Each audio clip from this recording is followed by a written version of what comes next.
This week in sports, RG3 returns and gets robbed in a loss. The 49ers are feeling moody about the refs. The Eagles can't catch a ball or a break. Cutler cannot be benched, and the Jets and Titans are going to WrestleMania. You're watching Beers and Beards.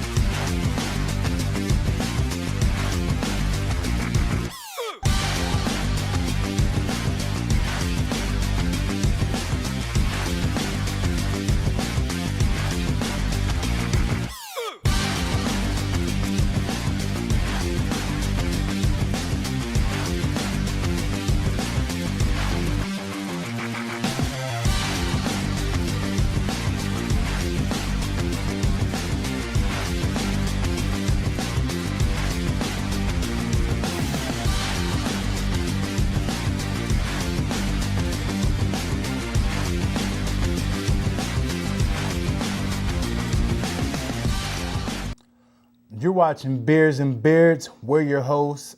I'm Don't Be Like Ryan. Via satellite is my man. Jimmy be damned.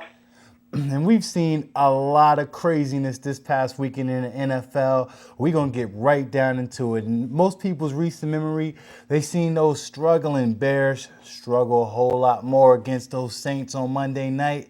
But for some reason, Cutler is still starting. Three questions, Jimmy. First one, does Jay Cutler need to be benched? And is there anywhere that the Bears can go beyond Cutler? I think the second part, Ryan, that's the problem. I mean, I don't know who their backup is. Do you know who their backup is? Nah. I got no idea who's backing him up. I know whoever it is isn't getting paid $15 million or whatever ridiculous sum it is that Jay is getting paid. True. Stuck between a rock and a hard place. I mean, we got nobody to turn to, and we got a man out there who is robbing the city of Chicago blind. Well, you know the thing that makes it interesting to me is that he's played so poorly all season, but there have been no murmurs about benching him or replacing him long term. But the thing that is most concerning is that we see in Arizona, we got a coach winning with 4 different quarterbacks. And in most other teams, as they're struggling, as I mentioned, the Skins and the Browns, it's like they're quick. Let's get them out of there. Like, does Cutler have the owner with some blackmail or something? Like, I don't understand why Cutler is still playing ball. I mean, if you paying a man $15 million, it's kind of hard to set him down. You got to hope that somehow he comes around. And you talk about Arizona. You said we got a coach winning, with all these different quarterbacks. Well, man, we got a coach. I do believe part of the problem in Chicago, I'm not absolving Jay Cutler of blame because he has played terrible. Terrible. Mark Trestman, offensive guru. The quarterback whisperer. You got to be kidding me. We don't have a coach in Chicago. We have a quarterback who I believe I heard today is the highest paid offensive player in the game of football right now. Wow. Ew. Wow. See, now I didn't even know that. Jimmy's dropping knowledge on us. And it is interesting to me because Cutler has such a big contract, but Cutler also has, we could forget the coach. Let's say that he has a terrible coach, worst coach in the league. It's looking like that this season. But Cutler has the most toys of any team on his offense. He's got a stud running back who I believe is leading all running backs in catches this season. He has 2, not 1, but 2 stud wide receivers in Alshon Jeffries and Brandon Marshall. And he also has Martellus Bennett for as a tight end. I mean, you would think even without the coaching, he'd be able to get the job done to some degree. But most of the time when we see Cutler, he's out there looking like a fish without a paddle or something. I don't get it. Now, if we're going to cut him any slack, and I don't know that we should, No. see him on his back a lot. Yeah. I don't know if it's a matter of poor play on the offensive line or poor scheme, but while you're right about the weapons he has at his disposal. Protection is not something that Jay Cutler has. So maybe we give him a little slack, but the way he's played, you can't absolve the guy of blame. He's part of the problem, but I think there are a lot of problems on that side of the ball in Chicago, and I think it starts with the coach. Well, speaking about a lot of problems, my second question brings it right home to those Seattle Seahawks. Man, this past weekend, we saw the 49ers get an illegal contact call that referee Ed Hockley backs up, saying that he felt that he hit the quarterback in the chest with the hairline, and that's a foul unless his face is completely up and hit it face on with the face mask. That's not a foul. And I think that even the head of the referees came out and said that shouldn't have been called. But as a Seahawks fan, do you think the refs called it down the middle on that one? Well, that's a bad call. Okay. If I'm going to play devil's advocate, I'll say two things. First, 2 drives before that one, on a key third down, Russell Wilson goes downfield to Zach Wilson, and there is maybe the most blatant instance of pass interference you'll see this season at about the 10-yard line that isn't called. So those 2 plays almost cancel out at the end of the day. Okay. The next thing I'll say is, when we talk about making the call in real time, and it is a penalty if contact is made to the chest with the hairline of the helmet, I mean, do you realize how hard in real time it is to determine whether or not we're striking the quarterback in the chest with the hairline or the shoulder or the whatever? I mean, that is a ridiculous call to ask your officials to make. We're allowing all these replays. We're slowing the game down. There is no reason why some of these game-changing penalties, pass interference on many occasions also comes to mind. True. These game-changing penalties that can be virtually impossible for the officials to call in real time. If we're going to review anything, we've got to start reviewing some of that. Well, speaking of poor quarterback play and game-changing plays determined by the refs, as I said earlier, RG3 returned because of an aggravated injury to Colt McCoy, but gets robbed in a loss to the Giants. I'm talking about the play. RG3 is finally scrambling again, looking like he's back at Baylor. He dives, he hits the pylon, he lands, the ball bobbles. It's called a fumble. Now, before I even ask you, I'm going to tell you how I feel about it. I feel like if that was a receiver making that same type of catch in the back of an end zone, it shouldn't be any difference than if a quarterback is making that type of catch in the front of the end zone or trending out of bounds. I think it's a touchdown. I feel like RG3 got robbed of his moment. Hey, so does Santana Moss and Pierre Garçon. But Jimmy, what do you think? Well, I think this is one of those things where it's kind of like the Tuck rule, when they shocked the world with the Tuck rule. Wait. If you read the rule book and you hold the play to the letter of the law, they made the right call. But it doesn't pass the eye test because we know a touchdown when we see one. I mean, this whole thing about taking the ball to the ground, in some ways I get that, but sometimes you see a play where the guy takes, he catches the ball, he takes 2 steps, he goes down and loses it rolling around. And I know you and I are both sitting there watching, my man took 2 or 3 steps, how's that not a touchdown? Those things where if you read the rule book and you follow it to the letter, it's the right call to make, but when you watch it, it's clearly the wrong call to make. I mean, sometimes when they make these calls, they justify it by reading you the rule book and saying, see, we did the right call. But as football fans, we're like, hey, man, we've seen that same play before, and you didn't call it like that, though.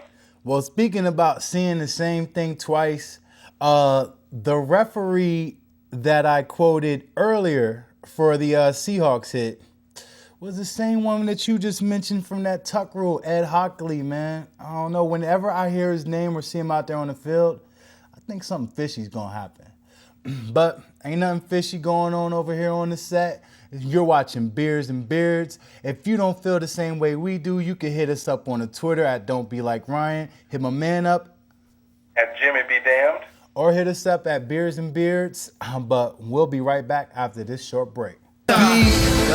On top till you sick of me. Top headline, rockin' for centuries. Hard times now, you get yours eventually, but y'all gon' remember me from now to infinity.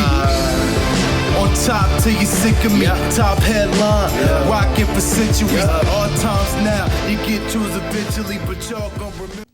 What's up, everybody? This is Jimmy B. Damned, live via satellite. Tonight I'm drinking, you know what? I don't know how to pronounce what I'm drinking. I'm going to spell it. We got Saranac. The way I'm looking, that could be Saranac, that could be Saranac, that could be Saranac. Who knows? Maybe somebody can tell me. I've got the Legacy IPA from this brewery. You guys know I'm down with IPAs. This is a tasty one. I'm enjoying it. I'm going to kick it over to my man. Don't be like Ryan. He's going to tell us what he's drinking and get us started on our Who You Got segment. Man, I'm drinking, as some folks can see, one of your favorites and mine now. Of course, it's Nature's choicest products provide its prized flavor. Only the finest of hops and grains are used for this can of PBR. Now, we're going to get right into our favorite, I'm sure it is yours too, segment on the show where we make our outstandingly correct predictions for this week's slate of games. We like to call it Who You Got? Which is going to bring us, well, hold on. Thursday is in the rear view, as my man Jimmy likes to say, which brings us right to our Saturday games. And at 4:30, two of my division rivals. I'm not going to talk anything bad about them. I'm going to call it right down the line. We got the Philadelphia Eagles going into Washington to take on the Colt McCoy-less Redskins. Jimmy, who you got? You know, I think this one is going to be a closer game than most people might expect. I also think they flipped the script on us. I think this week we've got Thursday night football on Saturday night, as if that makes any sense. I am filling the home team, and I'm picking them not because RG3 is back, although I do think he looked a little more lively this week. But, man, Mark Sanchez came in, nothing was expected of him, and he was rocking it, man. He was on point. Now we're turning up the heat, and we're seeing the Mark Sanchez that we saw in New York, under duress, making mistakes, butt fumbling. I mean, this guy, I just think when the heat is on, he's a different quarterback. I think it was easy when he came in, and nobody was looking for much, but now the pressure is on. We're in a push for the playoffs. We're fighting for the division. Man, I think we're going to see some mistakes from Mark Sanchez, and I think Washington, the season they've had, they want to play spoiler. I see them capitalizing.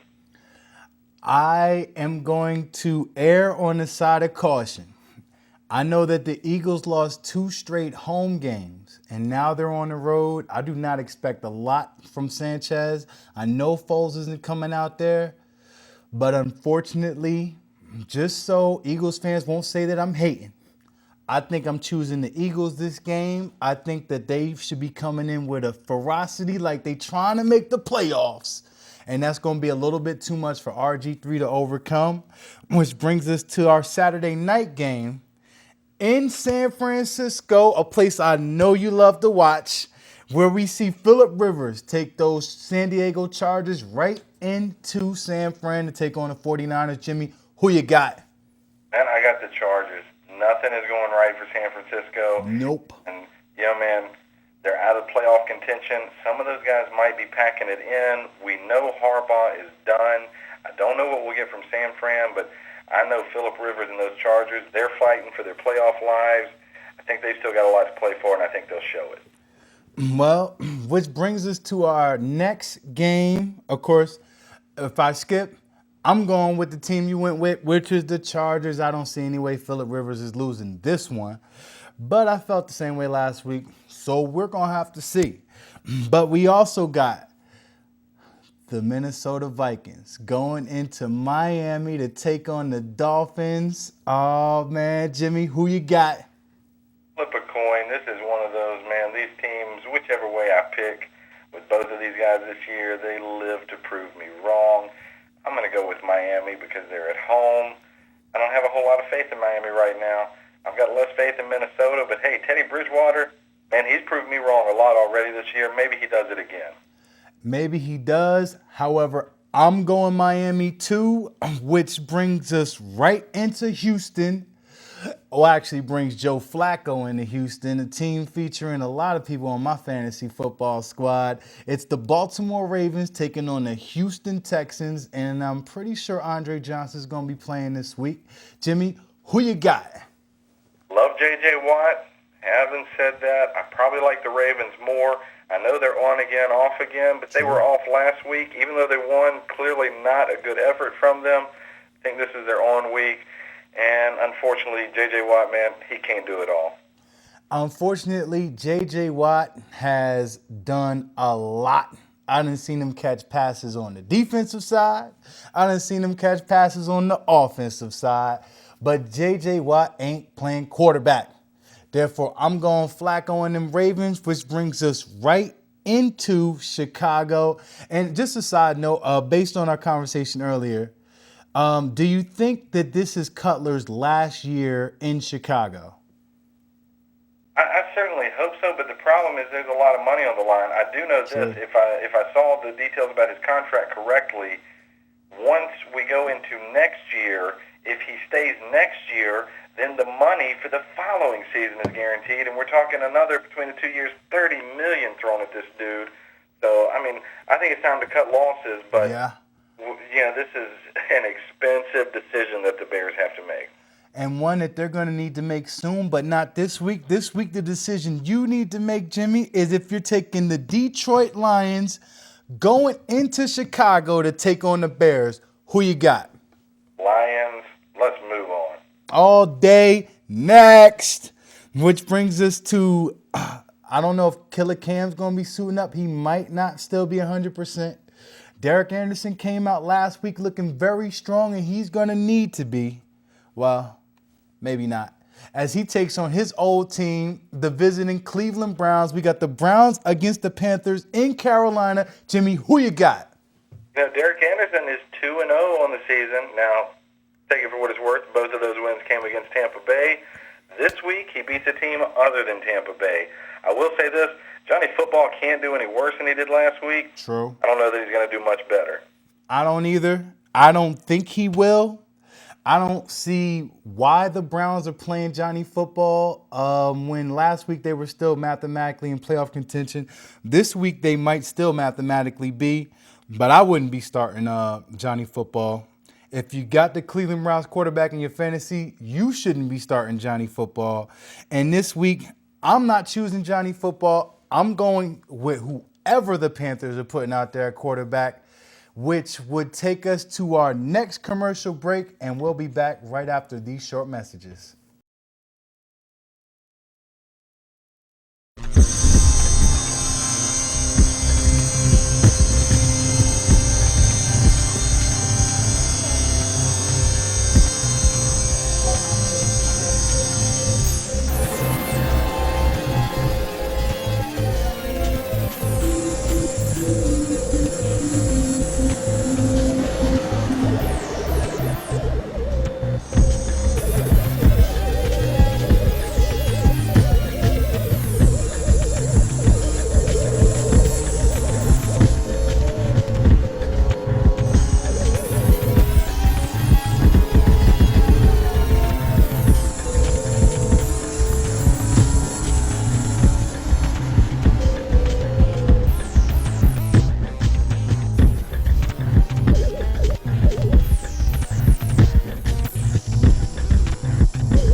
Welcome back to Beers and Beards. We're your hosts. I'm Don't Be Like Ryan, and of course, my man, Jimmy be damned. I cuddle with a stuffed Russell Wilson doll at night.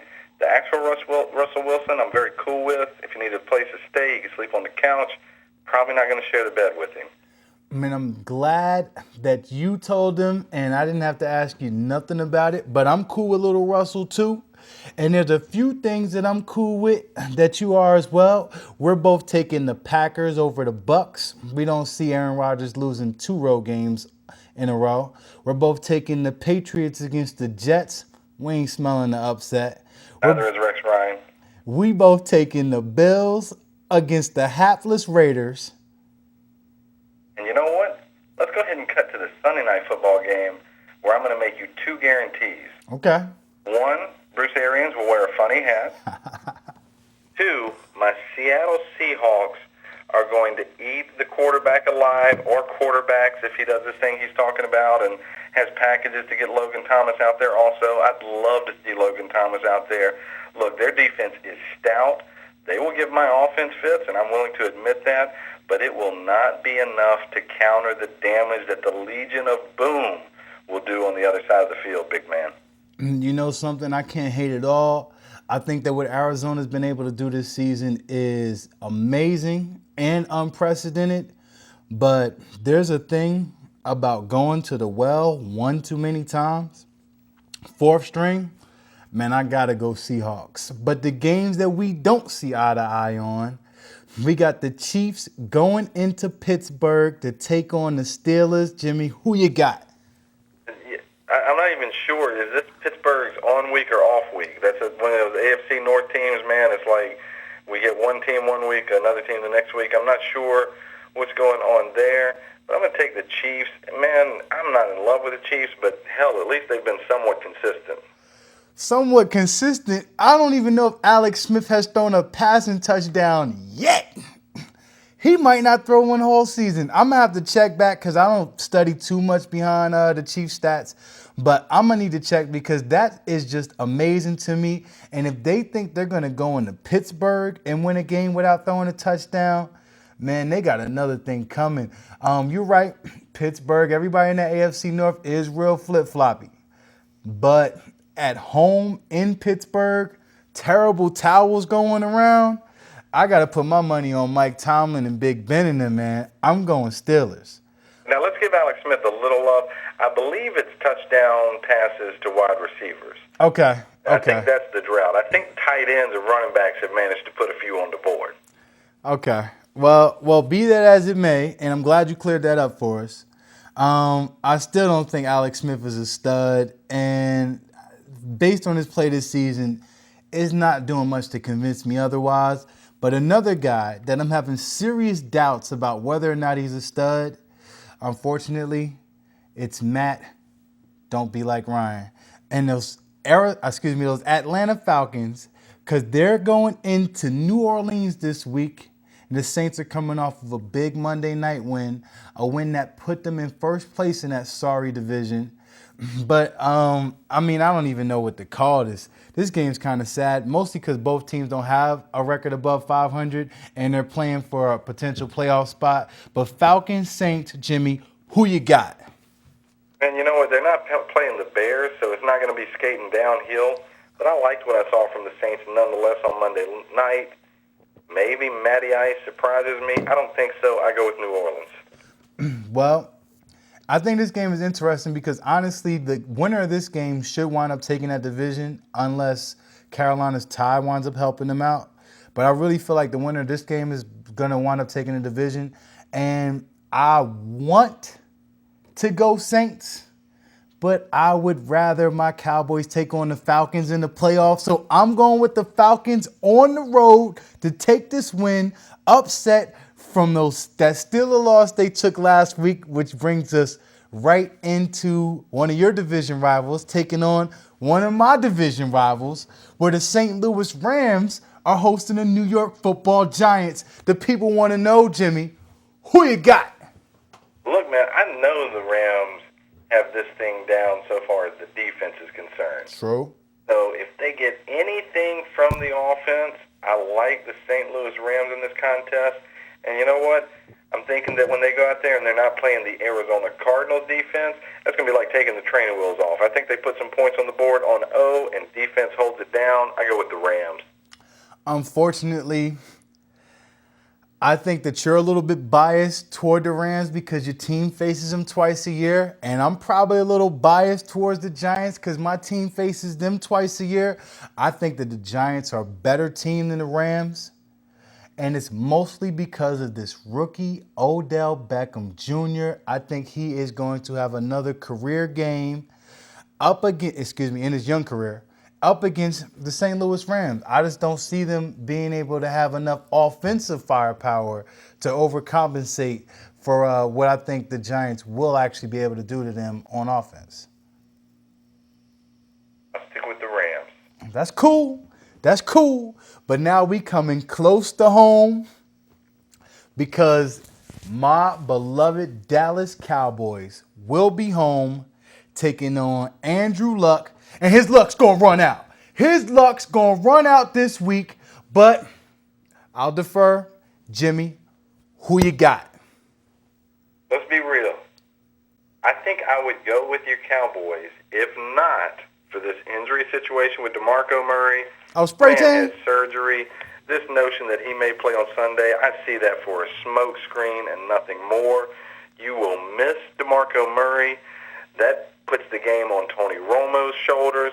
Opposite Tony Romo is a cat named Andrew Luck, and I know he will deliver. This time of year, we've all got to start wondering about Tony Romo until he shows us otherwise. I'm going to lean toward the Colts for this one. Really? Really? Really? You're going with the Colts. This is Dallas. Now we got Tony Romo coming up there. We got Dez Bryant off of 3 touchdowns from last week. Both of them are smoking hot right now, going through December. I feel like we're going to win. It's not because we're home. It's not because it's my team. It's because I have no faith in no faith in the Colts secondary to be able to stop Dez Bryant or Terrence Williams or Cole Beasley or Jason Witten. I just don't see those studs on Indianapolis' defense. I'm going with the Cowboys. Big surprise. Yeah, if they give it to Marco Murray, one of them cybernetic arms like in the Star Wars movies, I got your back. Well, that's cool. I believe they have the technology. They had the technology with Tony Romo. They rebuilt that back. Why do you think that contract was so high? Tony Romo's got the bionic back. And as you just said, DeMarco Murray, or as we like to call him, Spray Tan, is going to have the Darth Vader hand, and it's going to be a dub for the Dallas Cowboys. But I might be off my rocker a little bit. You stay tuned and stay seated. You're watching Beers and Beards. We'll be right back with the Monday night pick and a little bit more. Those who rise against us will be destroyed. Those who have achieved an elevated existence, raise your fists.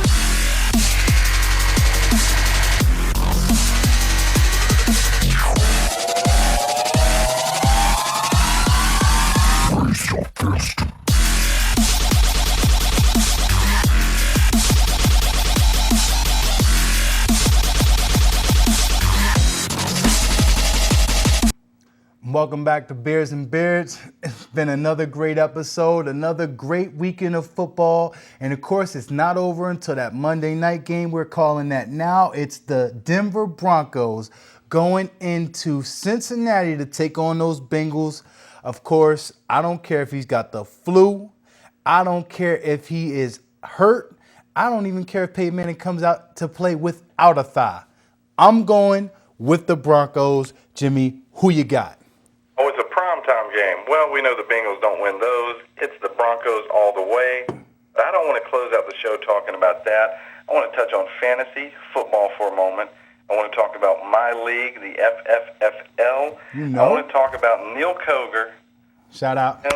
Who is a despicable and truly unworthy human being. I agree. this tarnished win over my team this week. I've been running this league, Ryan, for going on 15 years now or something like that.